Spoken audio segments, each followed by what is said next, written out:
Ini warung Mamah Dian. Saya mendengar informasi dari orang lain yang saksi. Dia saksi mata, ya. Saksi mata kejadiannya malam itu.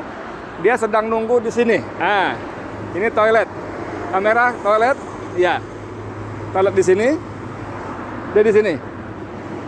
Jadi menurut dia, orang tadi yang barusan ngobrol saya tadi, saya salat zuhur sebentar, ya. Sekarang jam 14 kurang 13.55. Tadi salat di musola situ. Lalu saya ngobrol, ada yang menjelaskan dia saksi mata. Nah, saksi mata, jadi ada mobil satu dipepet di Palang, maksud dia di Palang. Dan di situ polisi banyak banget. Bahkan kata dia sejak sore jam 6 itu sudah banyak polisi. Saya tanya berapa mobil? Mobilnya 10 mobil lebih, dan 3 diantaranya mobil resmi patroli. Dan itu memang dari sore kata udah banyak polisi. Nah, ini kejadiannya kalau kata dia, begitu dia tunjuk jarak, saya perkirakan dari posisi dia duduk dengan kejadian sekitar 8 meter. 8 meter. Jadi kalau polisi mengatakan ada baku tembak menembak, sekali lagi si saksi mata tadi yang tidak ingin ditampilkan nama apalagi wajahnya mengatakan cuma 2 kali, tidak ada tembak-tembakan. Dan dia mengatakan bahwa yang menembak adalah polisi. Orang yang di dalam mobil sama sekali tidak membawa senjata karena tidak melakukan tembakan balasan. Jadi langsung dipalang gitu, dari depan nembak pakai laras panjang. Saya tanya, kamu lihatnya pakai pistol apa laras panjang? Laras panjang. Benar, laras panjang. Jadi saudara, begitu ceritanya.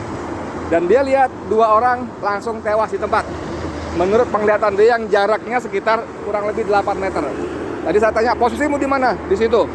Dari duduk kamu dengan peristiwa yang terjadi berapa meter? 10 meter, mobil itu parkir? Oh enggak, sini lagi. Jadi mobil parkir, dia sebut jarak lebih depan lagi, jadi saya perkirakan sekitar 8 meter. 8 meter.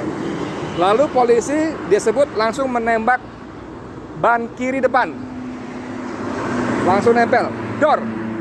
Ban kiri depan, tujuannya supaya mobil tidak kabur.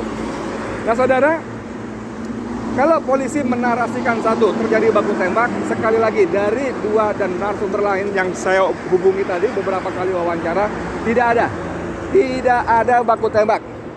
Seperti penjelasan dari Munarman, Sekretaris Umum FPI, tidak ada baku tembak. Tidak ada. 2 sumber pertama di depan tadi saya tanyakan juga cuma meninggal 2 kali tembakan. Sumber yang dekat lokasi sini, kamera, ya, dia ada di sini, kejadiannya sekitar di sini, juga cuma 2 kali tembakan. Tidak ada baku tembak. Yang kedua, dia memastikan tidak ada baku tembak karena yang di dalam mobil tidak membalas tembakan. Jadi tidak membawa senjata api. Tentang samurai segala macam, dia tidak berani memastikan bagaimana sesungguhnya ada atau tidak. Karena dia juga tidak boleh mendekat. Tapi dia menambahkan seperti keterangan sebelumnya, bahwa orang-orang sekitar sini yang datang mendekat memang diusir. Tidak boleh, menjauh. Ada teroris katanya. Bagaimana kondisi berikutnya? 2 orang ditembak. Lalu kira-kira ada datang ambulan. Saya tanya berapa jarak ketika terjadi tembak-menembak dengan ambulan, berapa menit? Setengah jam? Dia bilang ya kira-kira setengah jam. Mungkin ada yang telepon lalu ambulan datang. 2 mayat dibawa keluar, digotong, dibawa pergi ambulan. 4 orang lagi masih hidup, 1 terpinjang-pinjang kakinya. Tapi dia juga nggak memastikan apakah kena tembak atau tidak, tapi dikatakan terpinjang-pinjang. Itu dipindahkan dengan mobil lain, dibawa pergi entah kemana. Saudara sekalian, saya Edi Mulyadi dari lokasi kilometer 50 tol Jakarta Cikampek ingin memastikan bagaimana situasi sebenarnya. Apakah benar cerita dari versi polisi yang langsung disampaikan oleh Kapolda Metro Jaya Fadil Imran, atau versi FPI seperti disampaikan oleh Munarman dan Ketua Umum FPI Kiai Sobri Lubis. Walaupun lebih banyak Munarman yang menyampaikan. Jadi dari beberapa kejadian, beberapa keterangan saya sementara ini menyimpulkan bahwa informasi dari polisi tidak akurat. Saya tidak berani bilang bohong, tapi tidak akurat. Karena saya bicara dengan beberapa saksi mengatakan memang tidak ada baku tembak, tidak ada tembak menembak. Dan lagi memang walaupun kejadiannya sudah dini hari, ini jalur ini ramai. Selalu ada saja mobil yang lewat. Dan seperti banyak kita temukan dalam grup-grup WA di media sosial, tidak ada garis polisi. Tidak ada garis polisi seperti yang diceritakan oleh narasumber saya tadi. Tidak ada garis polisi. Yang ada polisi yang mengusir orang-orang datang. Tidak ada garis polisi, tidak ada apa istilahnya olah TKP dan sebagainya, tidak ada. Tidak ada. Saudara sekalian, apa sesungguhnya terjadi? Sekarang kita baca bagaimana Komnas HAM dan berbagai lembaga-lembaga yang concern dengan hukum dan HAM, hak asasi manusia, sudah mulai bersuara. Ini diduga kuat ada abuse of power, ada penyimpangan kekuasaan, ya. Jadi ada abuse power dan sudah banyak suara-suara yang menuntut dibentuknya tim pencari fakta, tim mencari fakta yang independen, yang bebas dari intervensi kekuasaan.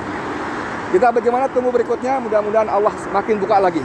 Allah buka lagi bagaimana kekuasaan sudah digunakan untuk hal-hal yang tidak pada tempatnya.